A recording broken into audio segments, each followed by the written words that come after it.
with you. प्रभु यीशु मसीह कहते हैं कि मैं तुम्हारे साथ एक जीवित संगति, एक बहुत ही गहरा संगति चाहता हूँ, But you yourself have cut the living fellowship with me. पर मैं तो आपका संगति चाहता हूँ, पर तुमने जो मेरा संगति से अपने आप को अलग कर दिया, दूर हो गया। In your church you say, Lord, Lord, but you do not really love me. आप कलीसिया के अंदर आते समय आप बोलते हैं कि प्रभु है, प्रभु है, प्रभु ऐसे कहते हैं, पर आप दिल से आपका हृदय का गहराई से मुझे आदर नहीं करते। You call me Lord, but do not allow me to rule over your life. आप तो मुझे प्रभु कहते हैं, पर आपके जीवन में प्रभुता करने के लिए, आपका जीवन के ऊपर राज करने के लिए मुझे मौका नहीं दे रहे।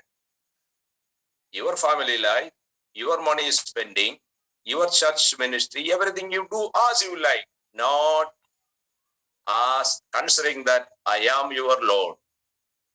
तो आपकी जो पारिवारिक जीवन हो, आपका कलीसिया में आना जाना हो, आप जो पैसा, आपका पैसा आप कैसे खर्चा करते हो, सब कुछ आपका मर्जी से कर रहे हैं। आप कभी ये नहीं सोचते मैं आपका प्रभु हूँ, मालिक हूँ और मेरा इच्छा पर नहीं करते हैं ऐसे काम। If you want me to take as a Lord, I should have a full control of your life. यदि मैं आपका प्रभु रहना है, तो आपके सारे जीवन मेरे वश में, मेरा हाथ में हवाले कर देना है, मेरा इच्छा पर, मेरा अधिकार के अधीनता में होना है। So open the door of fellowship to me, I will come in. तो प्रभु बोल रहे, ये जो संगति के लिए, मेरे तुम्हारे साथ संगति के लिए मेरे लिए द्वार खोलना और मैं भीतर आ जाऊंगा। If you open, I will come in and eat with you. We'll have joyful fellowship. तो प्रभु बोल रहे, यदि तुम द्वार खोलोगे तो मैं जरूर अंदर आ जाऊंगा और हमें एक मीठी संगति हो सकता है। Remember what will happen to a faithful church or a faithful servant at my coming. Verse 21. 21वां वचन में बोलते हैं, क्या होने वाला है एक विश्वास योग्य कलीसिया या एक विश्वास योग्य विश्वासी के साथ क्या हो सकता है। वो 21वां वचन में हम पढ़ते हैं, जो जय पाए मैं उसे अपने साथ अपने सिंहासन पर बैठाऊंगा, जैसे मैं भी जय पाकर अपने पिता के साथ उसके सिंहासन पर बैठ गया। An amazing promise. वो कितने एक हमको हैरान करने वाला एक वायदा है, परमेश्वर का एक वायदा है। It is too great, too amazing to believe. तो ये इतना महान है, इतना अचंभा सा है कि हम विश्वास करना भी मुश्किल है हमारे।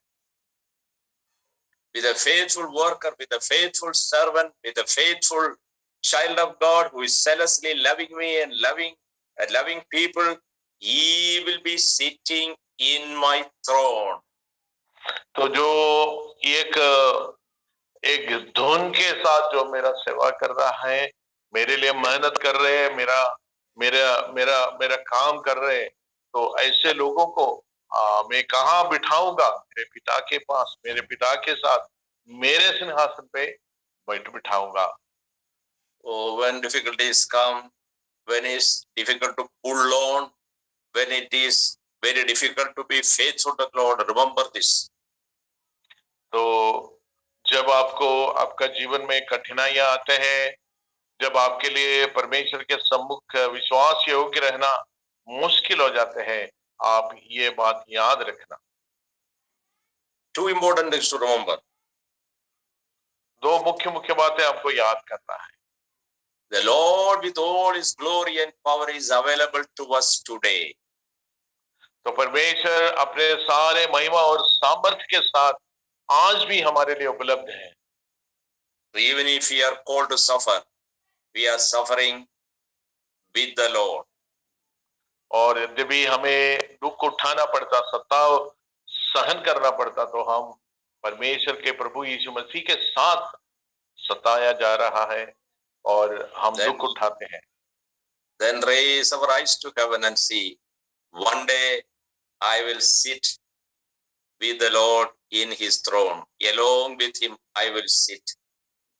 तो एक बार आंखें उठा के स्वर्ग की ओर देखना और ये समझ जाना कि एक दिन मैं वहां मेरे प्रभु के साथ, प्रभु के दाहिने ओर में बैठूंगा।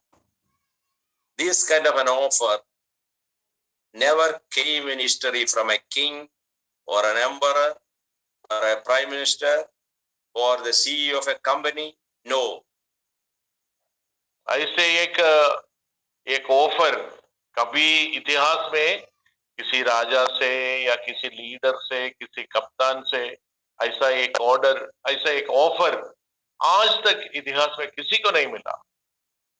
Will an emperor say, because you serve me well, you will sit with my throne? तो कौन सा राजा, कौन सा सम्राट कहेगा यदि तू मेरा सेवा करोगे तो मेरे सिंहासन में मेरे साथ बैठेंगे? ऐसा कौन सा राजा इस दुनिया का कहने वाला है? कोई नहीं कहेगा।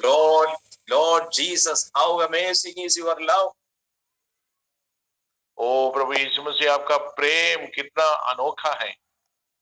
For the little faithful service I may do with your help on this earth.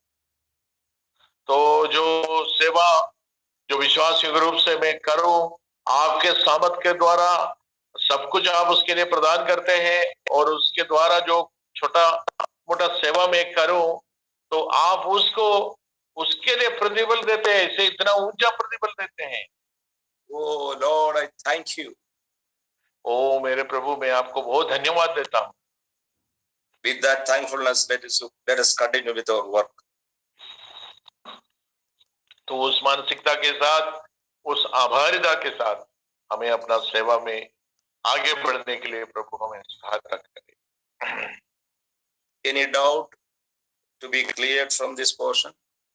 तो ये भाग से आपको कुछ पूछना है क्या, कुछ डाउट है क्या, कुछ क्लियर करना है तो हम आगे बढ़ेंगे, तो आप पूछ लीजिए। अभी हमारे पास समय है।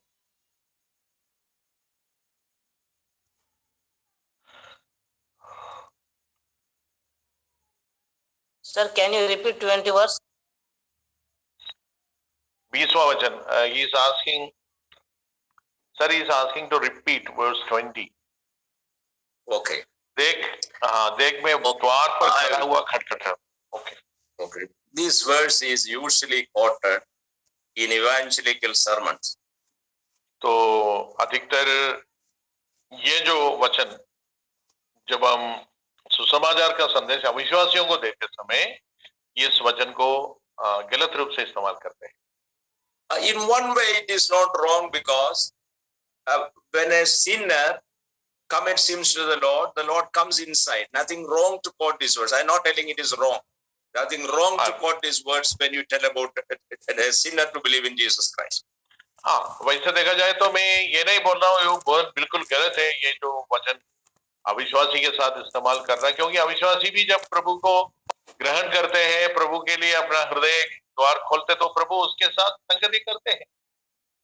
But Jesus is telling it to a church, to a company of believers. तो यहाँ जो है यीशु मसीह एक विश्वासियों के झुंड, एक कलीसिया से यूं कहते हैं। So what does it mean? उसका मतलब क्या है? You do not give the real importance to me as the Lord, so I am outside. Please invite me inside or accept me as your Lord. तो मैं तो आज बाहर हो गया हूँ, मुझे कोई स्थान इस कलीसिया में नहीं है, क्योंकि तुम्हारे लिए मुख्य बात मैं नहीं हूँ, इसलिए मैं बाहर हूँ। पर यदि तुम मुझे वापस बुला लोगे अपने अंदर तो मैं जरूर तुम्हारे पास आऊंगा। It doesn't mean that these people became unbelievers. No, they have not declined their faith in the Lord Jesus Christ. तो उसका मतलब ये नहीं कि ये लोग बिल्कुल अविश्वासी हो गया है, नहीं है, ऐसा नहीं हुई। ये तो अपना विश्वास को मौखिक रूप से अंगीकार करते हैं लोग। They became so nominal that you find that Jesus has no real place in their midst.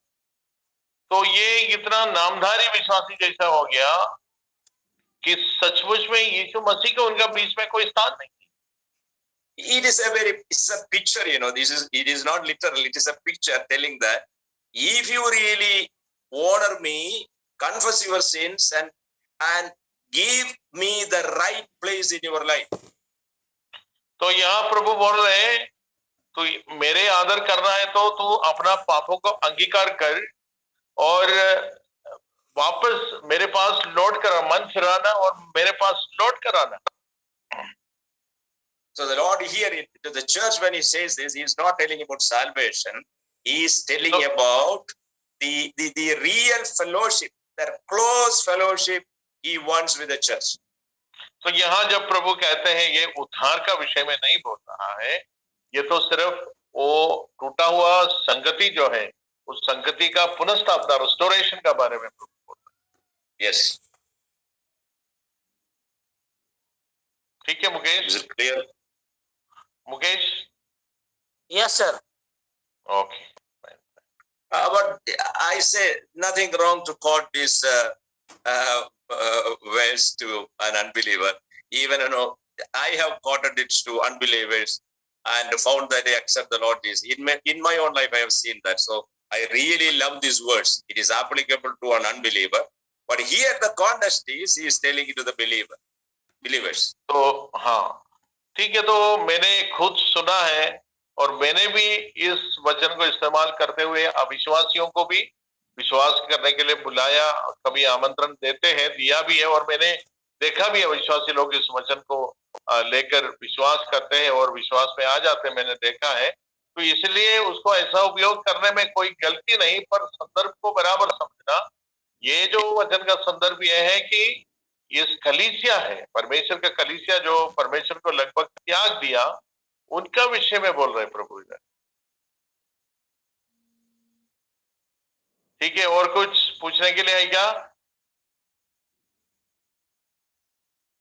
Hope you understood. Mukesh sir बोल रहे हैं, सर उम्मीद करते तुम समझ लिया होगा. Okay. Yes, of course. Okay, thank you, sir. Very good. Very good. ठीक है, ठीक. हाँ सर, मैं हाँ बोलो रमेश. हाँ उन सबको बुलाना और ताड़ना देता हूँ. परमेश्वर तो सबको प्रेम करता है. यहाँ पे लिखा सर जिनको हाँ जिनको प्रेम करता हूँ मैं उनका ताड़ना करता हूँ. तो परमेश्वर सबको प्रेम करता है, तो उसका मतलब क्या है? तो sir he is asking whomever I love I chastise him. So God loves everyone, and why does he say that whomever I love? Whoever I love. I see. These verses is actually quoted from the book of Proverbs. तो ये जो वचन है रमेश, ये नीति वचन का पुस्तक से लिया गया है. And the writer to the Hebrews explains it to the believers of that time. और इब्रानियों की पत्री का लेखक जिसने इब्रानियों की पत्री लिखा, वो अपने उस पत्री पढ़ने वालों को इसको समझा देता है. And he is telling you are believers, but you are thinking of going back in your faith. But remember, the Lord will chastise you to bring you back. तो इब्रानी विश्वासी लोग ऐसे थे, वो विश्वास को त्यागने के लिए सोच रहे थे. इतना बहुत कठिन सत्ता वगैरह आए, इसलिए उन लोग विश्वास को त्यागने के लिए सोच रहे थे. तो उस समय है ना, पत्रकार जो लिखने वाला उनसे ऐसे कह रहे तुम ऐसा करेगा तो परमेश्वर जरूर तुम्हारा ताड़ना करेगा. You see, because I love you, I chastise you. Because a loving father will surely chastise a child who errs, a child who commit mistakes. तो उनको बोल रहे हैं, मैं जिससे प्रेम रखता हूँ उसका ताड़ना भी करता हूँ, क्योंकि ये कोई भी एक पिता हो जो अपने बच्चों से प्रेम रखते हैं, जब वो गलतियां करते हैं तो जरूर उसको ताड़ना देता है. When God judges an unbeliever, it is not because he is a loving father to him.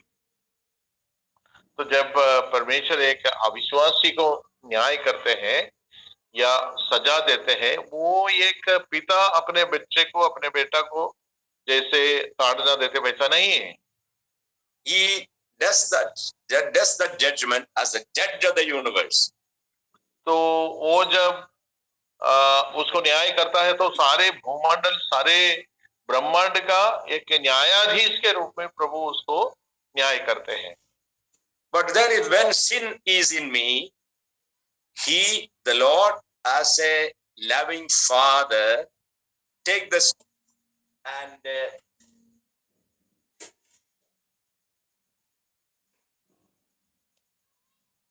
अच्छा, और जब मैं पाप करता हूं तो क्या है, पिता परमेश्वर मेरा पिता होने के कारण वो डंडा लेता है और मुझे मारता है। he does it out of his love. वो तो अपना प्रेम से करते हैं।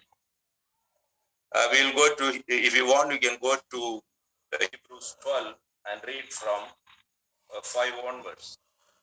तो यदि आप चाहते तो आप इब्रानियों की पत्री 12 अध्याय में जा सकते, इब्रानी 12 में जा सकते हैं।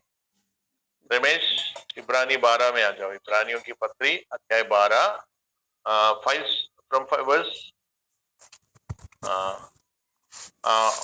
verse 5 no sir Hebrews from verse 5 to 7. 5 to 7, 5 से लेकर 7 तक मैं पढ़ रहा हूँ। इब्रानियों की पत्री 12 का 5 से 7 तक मैं पढ़ूंगा। और तुम उस उपदेश को जो तुमको पुत्रों के समान दिया जाता है भूल गए हो। हे मेरे पुत्र, प्रभु की ताड़ना को हल्की बात ना जान, और जब वो तुझे घुड़के तो साहस ना तोड़, क्योंकि प्रभु जिससे प्रेम करता है उसकी ताड़ना भी करता है, और जिससे पुत्र बना लेता है उसको कोड़े भी लगाता है। Verse 7.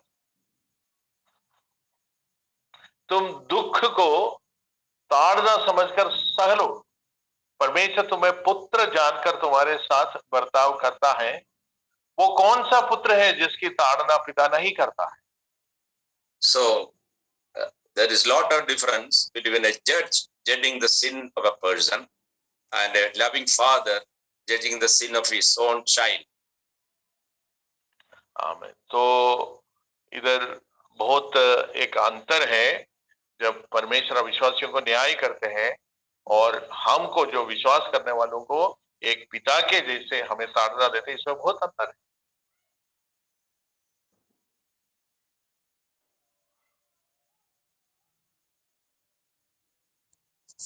ठीक है ना रमेश? रमेश भाई हाँ समझ सर, गया? समझ गए। ठीक है। और कोई कुछ पूछना बोलना है क्या? सर। हाँ जी सर, अभी ये कलीसिया की बात हुई। इस कलीसिया में सब लोग संसार के अधीन हो चुके थे। yes. और काम धंधे में पूरे व्यस्त थे। हाँ। पर वो विश्वास में थे। हाँ, विश्वास में तो थे, पर एक नाम था, एक ऊपरी तौर से एक विश्वास था। विश्वास को बिल्कुल पूरी तौर से छोड़ा नहीं, एक ऊपरी तौर से उनको विश्वास भी था, पर जितना गंभीरता देना था, जितना गहराई उसको होना था, वो गहराई नहीं मिलता। आजकल की कलीसिया में ऐसे बहुत से लोग हैं जो काम धंधे में, संसार में भटके हुए, पर विश्वास तो रखते, पर कलीसिया में आते नहीं है। ऐसे आज भी नहीं, हर समय ऐसे होते हैं। सर ने वही बोला था ना, ऐसे कलीसिया हर समय आपको ऐसे, ये जो प्रकाशित वाक्य में 7 कलीसिया हम देखते हैं, ऐसे स्वभाव के कलीसिया हर जमाने में, हर समय में हमको मिलते हैं, हर जगह में हमको मिलते हैं। कभी हमारे बीच में 4-5 कितना हमारा 13 कलीसिया है ना, हमारा 11 कलीसिया है हमारा, है ना। तो हमारा 11 कलीसिया में भी फर्क है। ऐसे कुछ कलीसिया लौदीकिया जैसे कलीसिया होगा, कुछ कलीसिया स्मरना जैसा भी कलीसिया होगा, है ना। हमारे बीच में भी उसको अंतर हमको मिलेगी। हाँ sir you are saying something. Yes, that's a very good church like Philadelphia, if they are not careful, if they are not zealous in their work, can degenerate to become a Laodicean church. तो कहने का मतलब यह है, एक Philadelphia जैसा कलीसिया भी क्या हो सकता है उसके साथ, यदि वो ध्यान नहीं देते हैं अपने कामों में, वो ध्यान के साथ नहीं रहते हैं, तो वो भी लवोदिकिया कलीसिया जैसे बन सकता है। And also a Laodicea kind of a church, if they repent, they can become one like Philadelphia. तो एक खुशी की खबर यह है कि ये कलीसिया भी आज मन फिरा के एक फिलाडेल्फिया कलीसिया जैसे बन सकते हैं, वो भी संभव है। ठीक है बटू भाई? ठीक है sir. So all these churches, the Lord has given His message so that it will be in our heart as a warning. That He says, I tell you to all the churches, anyone who has ears. So these should be in our mind, we should never degenerate. We should always go up and up in our work and love to the Lord. तो ये जो संदेश है ना, इसलिए कलीसियाओं से है, सिर्फ एक कलीसिया से नहीं है। जितने भी कलीसियाएं संसार में पिछले 2000 साल से, है ना, जब से कलीसिया का स्थापना हुआ और प्रभु के दूसरे आगमन तक इस संसार में जहां भी जितने भी कलीसियाएं हैं, तो ये जो संदेश हर एक कलीसिया के लिए है कि हम इस संदेश को अपना हृदय में थामे रहना है और हम प्रभु का सेवा में और विश्वास में हमें मजबूत रहना है।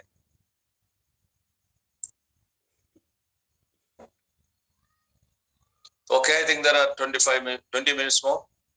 Yes, sir. You can continue. Proceed. Okay. I will go to chapter 4 and we will read verse 1 and 2. तो अभी हम आगे बढ़ेंगे, अध्याय 4 में जाएंगे और उसका पहला 2 वचन हम पढ़ेंगे। अध्याय 4 1 और 2 में पढ़ूंगा। इन बातों के बाद जो मैंने दृष्टि की, तो क्या देखता हूं कि स्वर्ग में एक द्वार खुला हुआ है, और जिसको मैं पहली तुरही के से शब्द से अपने साथ बातों करते सुना था, वो ही कहता है, यहाँ ऊपर आ जा और मैं वे बातें तुझे दिखाऊंगा जिनका इन बातों के बाद पूरा होना अवश्य है। तुरंत मैं आत्मा में आ गया और क्या देखता हूं कि एक सिंहासन स्वर्ग में रखा है और उस सिंहासन पर कोई बैठा है। Enough. So far, the Lord was showing Apostle John the church age and visualizing the kinds of churches in the whole of church age. तो अभी तक प्रभु यीशु मसीह प्रेरित यूहन्ना को एक दर्शन के रूप में, जो ये विश्व में संसार में जितने भी कलीसिया है, तो वो जो कलीसिया का युग है ना, कलीसिया का युग आप समझ जाना, प्रभु का आगमन का पहला आगमन से लेकर प्रभु का दूसरा आगमन तक जो समय है, जब से कलीसिया स्थापना हुआ और प्रभु का दूसरा कलीसिया को उठाने के लिए प्रभु दूसरा दोबारा आएगा, इतने समय के बीच में जो कलीसियाएं के संसार में जितने भी कलीसिया है, उसका विषय में प्रेरित यूहन्ना को प्रभु यीशु मसीह ने एक दर्शन के रूप में बातचीत किया। Now the church age has ended. The Lord has come in the clouds and the church is raptured to heaven. तो अब क्या हुआ इसका बीच में? प्रभु यीशु मसीह आ गया और इन सारे कलीसियाओं को बादलों में आकर उनको उठा के ले चला। So what is happening to the church for the next 7 years? The Lord is revealing to John. तो आगे जो 7 साल में इन कलीसियाओं को क्या होने वाला है, और ये जो बातें हैं यूहन्ना को बता रहा। So chapter from 4 to chapter 19, there is no church on this earth because the church is in heaven. तो अध्याय 4 से लेकर अध्याय 19 तक, है ना, लास्ट जो 22 अध्याय है, पर 19 तक जो अध्याय है, तो इतने अध्यायों में कहीं भी हम एक कलीसिया को नहीं देखते, पृथ्वी पर एक कलीसिया को नहीं देखते हैं। People will be saved on this earth, even during that time, but that doesn't belong to the church age. तो लोग उस समय भी इस धरती में वो प्रभु पर विश्वास करेंगे, उद्धार पाएंगे, पर वो कलीसिया के साथ नहीं होगा।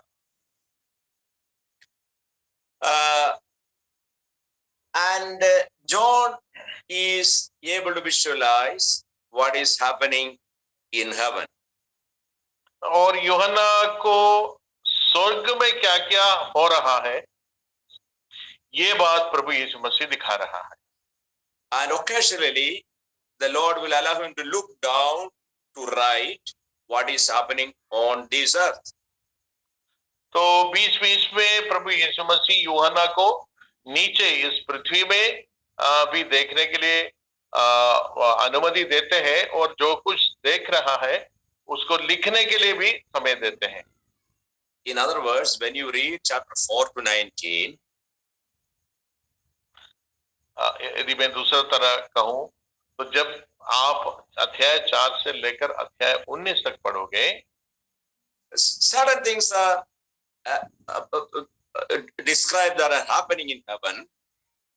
7 जो बातें हैं वो ऐसा वर्णन किया है कि वो स्वर्ग में घट रहा है। 7 बातें जो है वो स्वर्ग में घट रहा है, ऐसे वर्णन दिया है। Similarly, at the same time, what is happening on this earth also he is describing.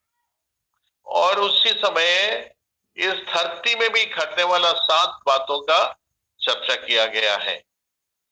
So we should be very careful in reading chapter 4 to 19. तो इसलिए हम जब अध्याय 4 से लेकर 19 तक पढ़ते हैं, हमें बड़े ध्यान के साथ पढ़ना होगा। What are happening in heaven? At the same time, what are happening on this earth?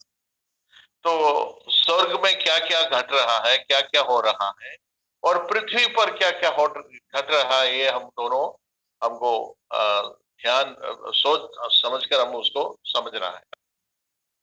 And chapter 4 and 5, this is the worship that takes place in heaven. अध्याय 4 और 5 आप याद रखना, ये एक स्वर्ग में हमेशा होने वाला आराधना का वर्णन किया। स्वर्ग में जो आराधना होता है वो आराधना का एक वर्णन आपको इधर मिलते हैं।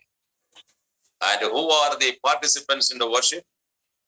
तो इस आराधना में कौन शामिल है, कौन कौन शामिल है? And we will read verse 2, that he see a throne. The worship is around the throne of God. तो हम देखते हैं वचन 2 में, 4 का 2 में ऐसा लिखता है, ऐसा देखते हैं कि तुरंत में आत्मा में आ गया और क्या देखता हूं कि एक सिंहासन स्वर्ग में देख रखा है और उस सिंहासन पर कोई बैठा है।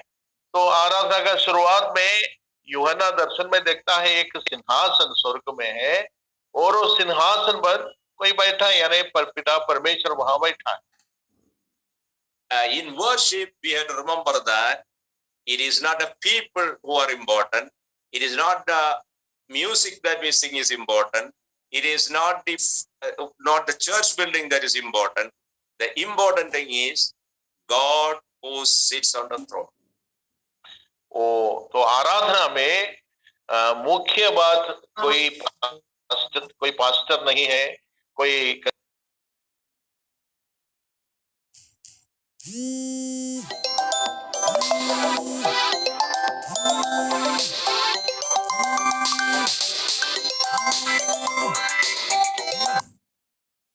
ये सबसे मुख्य बात है। So in chapter 4 and 5 we read like this: from the throne, towards the throne, around the throne, and towards the throne. Everything is about the throne. तो 4 और 5 अध्याय में हम बार बार दोहराया हुआ आपको मिलता है, सिंहासन के सामने, सिंहासन के चारों ओर, सिंहासन सिंहासन करके दोहराते हैं, सिंहासन के पास, सिंहासन का बीच मध्य से, ऐसे अलग अलग प्रयोग हम देखते हैं। Chapter 4, around the throne. chapter 4 verse 4, अध्याय 4 का And verse 4. I'm sorry. Verse 4, around the throne it says. तो 4 का 4 देखिए, उस सिंहासन के चारों ओर 24 सिंहासन है, चारों Okay. ओर से। Then verse 5, from the throne. 5वां वचन देखिए, उस सिंहासन में से, ऐसा लिखा है। And read verse 6, before the throne. और 6वां वचन देखिए, और उस सिंहासन के सामने। And when we worship God also, our concentration must be on God Himself.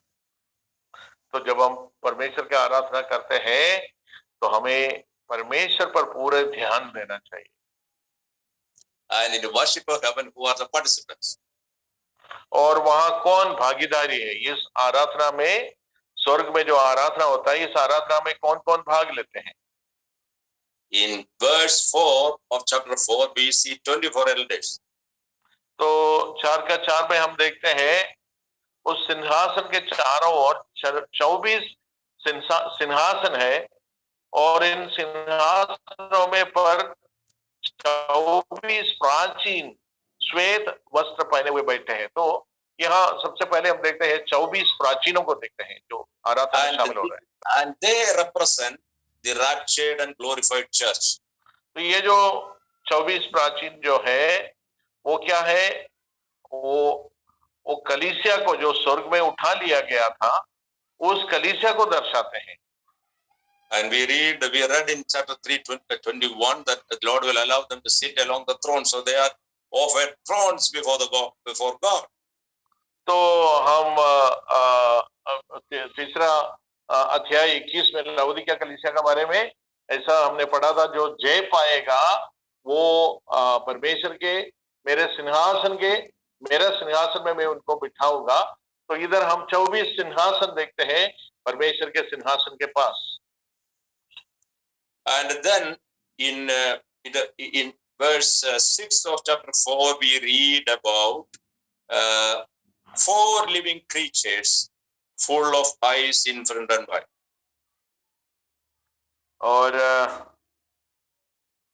chapter 4 verse 6. Chapter 4 verse 6.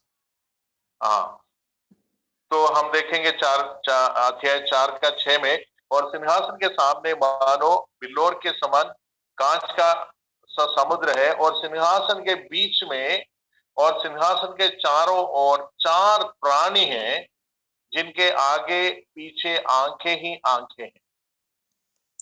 They are called the cherubims. तो इनको केरूबिम बोलते हैं, केरूब बोलते हैं। They are very close to the throne of God.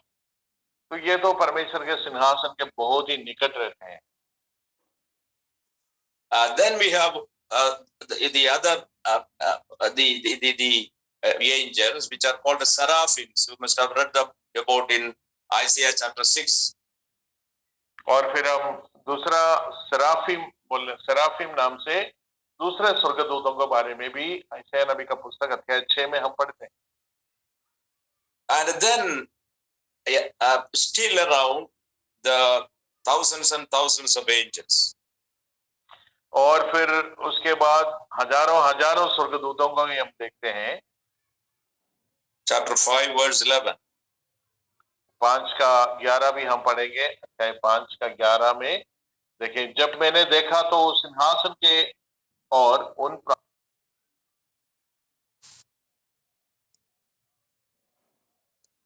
से स्वर्गदूत, देखो 5 का 11 में बहुत से स्वर्गदूतों का शब्द सुना, जिनकी गिनती लाखों और करोड़ों थी। I think something went wrong with me. Nothing wrong, sir. I can hear you. We can hear you. Yeah. No, a call came on my phone. Okay. Is it okay now? It's okay. We can hear you very clearly. Okay. So I will tell you the arrangement in heaven. तो स्वर्ग में आराधना का जो व्यवस्था का बारे में मैं बताऊंगा। The Father God on the throne. पिता परमेश्वर सिंहासन पर है। And then the Lord Jesus Christ, the Son of God on the throne. और प्रभु यीशु मसीह भी सिंहासन पर है। then the Holy Spirit then the Holy Spirit is there, और पवित्र आत्मा भी वही है. and that we can understand from chapter 4 verse 5. Its Holy Spirit is represented as before the throne were burning 7 torches of fire, which are the 7 spirits of God. These spirits of God, they refer to one spirit only, that is the Holy Spirit. तो उस सिंहासन पर 4 का अध्याय 4 का 5 में पढ़ता हूँ. पवित्र आत्मा का विषय में क्या लिखा है हम देखेंगे. उस सिंहासन में से बिजलियों के और बिजलियां और गर्जन निकलते थे, और सिंहासन के सामने आग के साथ दीपक जल रहे हैं. वे परमेश्वर की 7 आत्माएं हैं. अब 7 आत्माएं बोला तो परमेश्वर की एक ही आत्मा है, और पहले भी हमने कहा कि 7 एक संपूर्णता का संख्या है. तो वो उसका मतलब ये नहीं कि 7 अलग अलग आत्माएं हैं, एक ही आत्मा है. पर पवित्र आत्मा जो है उस परिपूर्ण है, उस संपूर्ण है. So in the whole assembly of heaven, at the center we have the Father, Son and the Holy Spirit as one God. तो ये स्वर्ग में जो सभा, आराधना सभा है, उसके ठीक बीच में पिता, परमेश्वर, पुत्र और पवित्र आत्मा को हम देखते हैं. And you can see that there is only one throne visible. That belongs to all the 3 personalities of the persons of the Godhead. Don't worry much about that. तो एक जो सिंहासन हमको देखते हैं, एक ही सिंहासन दिखते हैं. पिता, पुत्र और पवित्र आत्मा के लिए एक ही सिंहासन है. तो उसका वो ये तीनों जो पिता, पुत्र, पवित्र आत्मा, तीनों के लिए एक ही सिंहासन है, क्योंकि परमेश्वर एक है, एक ही सिंहासन है. But sometimes in the book of Revelation say the throne of God and also the throne of the Lord Jesus Christ. So don't worry about that. It is very difficult to understand. There is only one God, but there are 3 persons in the Godhead. तो ये तो हमारे लिए अभी समझने के लिए कठिन होगा, क्योंकि परमेश्वर एक है, उसी समय 3 व्यक्तित्व, परमेश्वर में 3 व्यक्तित्व होते हैं. In other words, God as a center. Pardon sir, what I say? God is at the center of the worship. हाँ, परमेश्वर आराधना का बीच सेंटर में है, बीच मध्य में है. And around him the 4 cherubims. और परमेश्वर के चारों ओर जो 4 प्राणी, 4 केरुबिम, जो स्वर्ग, बड़े बड़े स्वर्गदूत होते हैं. They are the highest of the angels. तो सारे स्वर्गदूतों में सबसे ऊंचा पदधारी 4 जो केरुबिम, उनको केरुबिम कहते हैं. Then we have the seraphims, which also are higher role angels, the seraphims. तो उसके बाद हमको सेराफिम